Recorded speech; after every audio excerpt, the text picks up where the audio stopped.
Ouais, journaliste là, mais c'est bien. Lui peut te témoigner. Lui là. Moi, je suis un ancien grand séminariste. Et puis, j'ai marqué l'histoire comme journaliste. Mais mission comme journaliste, c'est petit, ma faute dans le livre meilleur. Elle dit lui, il me dit, j'ai encore, il y a moi comme ça, grand journaliste. Tu as des problèmes d'ordre épistémologique, tu as des problèmes d'ordre linguistique, tu as des problèmes même au niveau, n'est-ce pas, de la sémantique. Mais honorable Azandoumba du côté politique, il y a un moro Fayoulou et un moro Kabila. Là, ça va jeter, on va béton. On va faut jouer, on va béton à notre. Quand on est on a mis le ça va béton.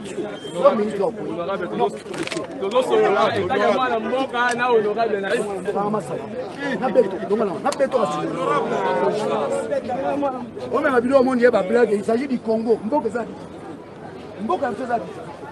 Les pays n'existent plus. Quand Félix fait son histoire, tu peux analyser l'histoire. Quand tu vois l'histoire,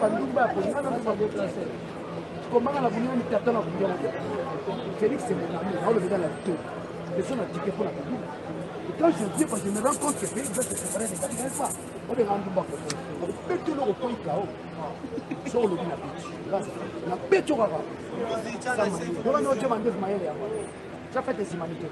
Moi, je suis assez du collège. Je suis assez. Tout n'a pas dit. Ça m'a dit. On ne va pas faire un banc. On corrige. On va vous battre.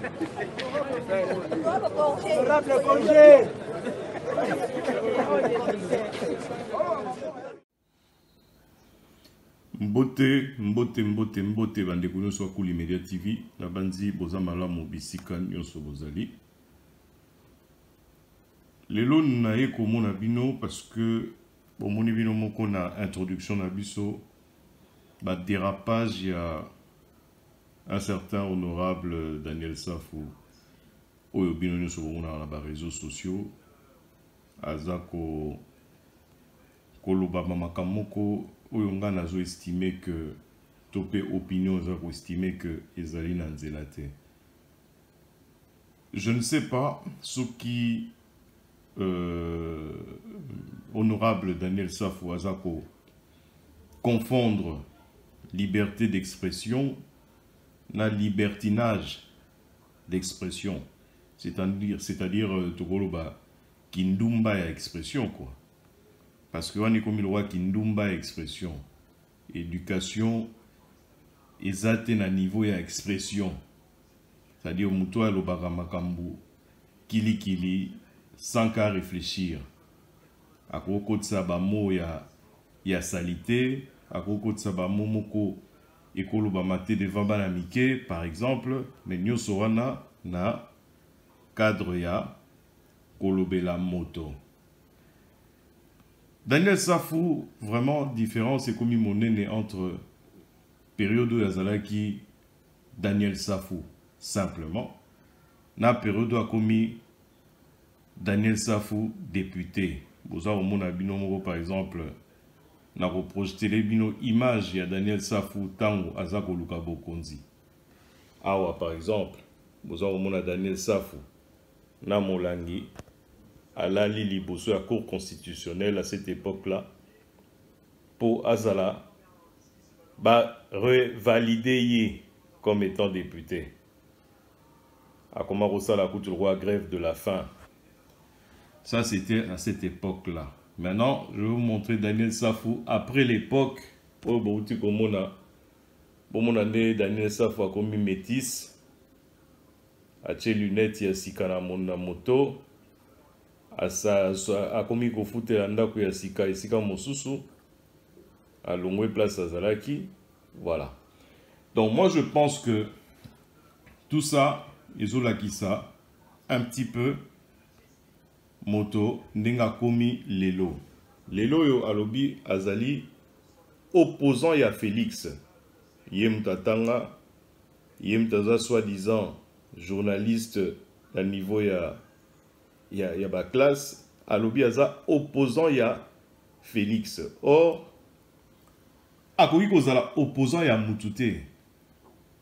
Akozala opposant na idée ya programme ya Félix, akozala opposant ya parti politique peut-être ya Félix, akozala opposant na ba idée au gouvernement ya Félix eza ko tia en place pour na makambo ya mboka na biso, makozala opposant ya individuité. On est comme le rôle là aux asus opposante au komina likunya na moto. Mais botala Daniel Safou na photo oyo à l'époque où Azako Lukaba Sungaye, Ningaza Okotsa Maramnae na Matoi. Bon, on n'est pas là pour aujourd'hui, c'était juste pour illustrer un petit peu le personnage. Moi, na Mobali, Boruti Komo na aéroport, na arrivé à Katumbi, a interpellé Daniel Safou Poté à répondre à 2 ou 3 questions. Mais Daniel Safou Lokola, à mon avis, la question na eza Yamakasi, eza la question moko vraiment pertinente, a préféré à dévier ango nako intimider moi na mobali wana.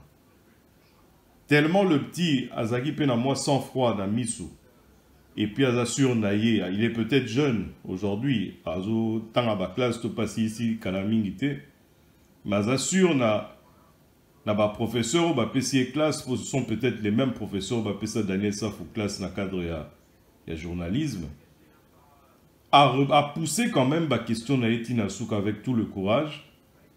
Mais le la Daniel Safou a Zangaki Maloba pe moyen ya komemaye musika. Daniel Safou a fingié kobanda na tata na ye tina leki na suka na famille na bango mobimba.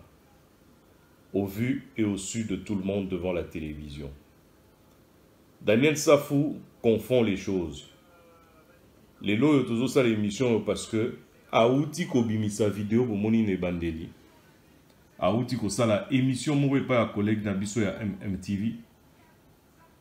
Nakate émission na Daniel Safou a défié, non seulement a défié le président de la République dans notre pays,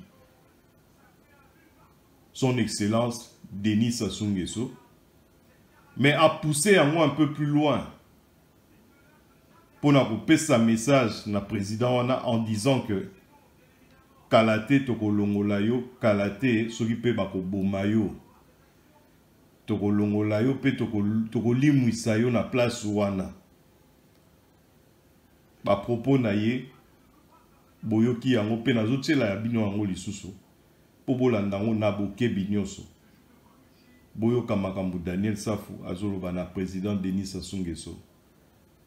Franchement, naza contre Daniel Safou mais naza tellement déçu na comportement wana parce que yango babengaka incident diplomatique. Je ne vois pas d'autres mots, je ne vois pas d'autre manière ya kolobela likambo mais yango babengaka incident diplomatique. Lui, il est élu du peuple, c'est un élu du peuple, c'est un député. Azana kati ya makambu ya l'État, a yebindenge e fonctionnaka. Na ebite nini kumo lekele na mutu, na ebite.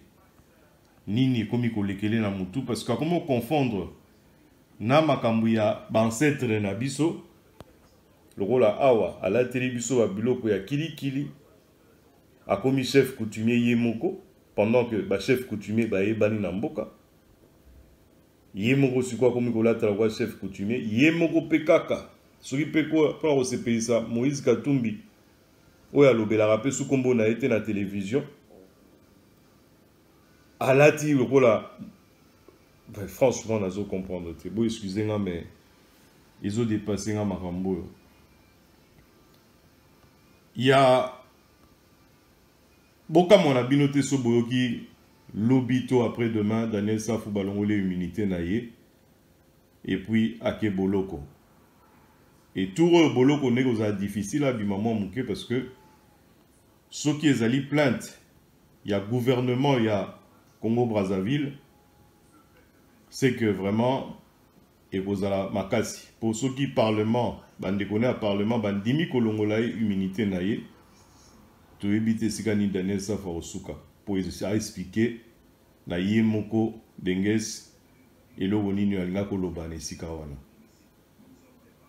Je ne vois pas denges asale nini akoma ko préparer nzokande ba milice na ye na Kisasa bayaka na ndaku na ye pour ba préparer déstabilisation ya pouvoir ya denges président de la République ya mboka mususu mboka oeza mboka moko amina RDC mboka oyo tozana ngo côte à côte oeza na deux capitales oyo l'équipe pembeni na mokili mobimba.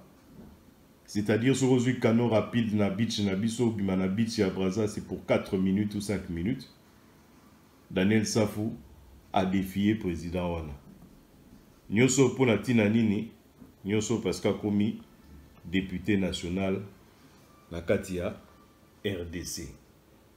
Lokola sombi lunette sika akati mandefu na ndenge mususu mwindu na ye akala elongwe botala ye Daniel Safou à l'époque voilà ba photo na ye wana oh ekimi kutu wana okima mais bon au monde il y a une grande différence. Ça veut dire que Daniel Safou aujourd'hui a commis kosala makambo to omona na tangu ya Mobutu, c'est-à-dire à kangi bana mibali na nzoto deux journalistes na aéroport moko acheye misapi nyoso nelongi en lui disant que voilà keba nako betayo nako silisa yo o mususu nako kangisa yo nyoso wana pona ko lakisa te Daniel Safou azaki na kanda ya tango ya Mobutu ya makambo nyoso basalaka ye na tango wana pe aza na kanda lisusu na tango ya musée oyo nyoso asubisa na tango wana kobakisa lisusu oyo ya suka oyo ezaki ya Kabila le fils ba prison nyoso akotaki bino mongo bomonaki à l'époque où tout est a pas très longtemps Daniel Safou azaki interpellé bayako bimise kutu na Jean-Marie Kassamba à l'époque enfin période wana oyo bakangaki ye donc bakanda nyoso wana etindi Daniel Safou asala te oyo boza komona lelo aza kozongisa ngo na bana mboka abosani période alalaki libanda pour implorer grâce à président de la République ba revoir ba résultat potakoma député national pour azaki invalidé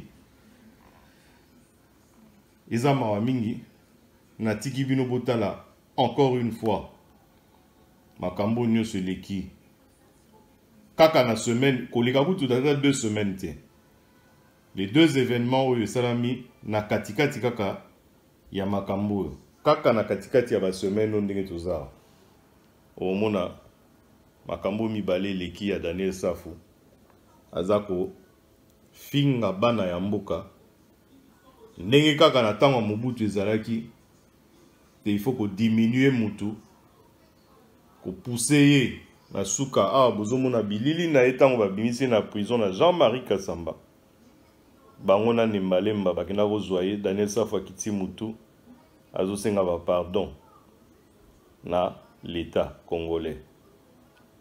Alors lelo yo immunité wana ematie na mutu Daniel Safwa Fingi Lelo, président Denis Sassou Nguesso, lobby pe a Rofinga Fachi.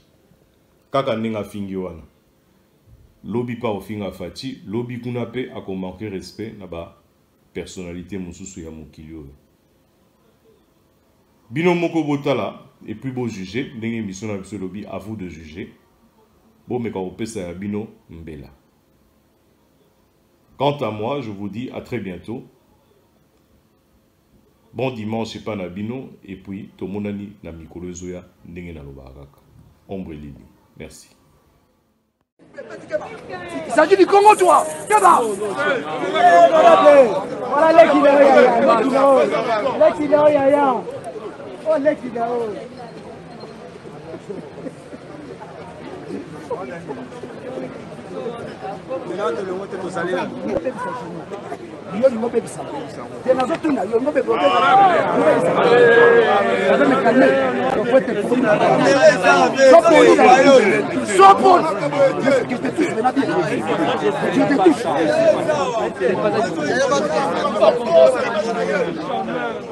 comportement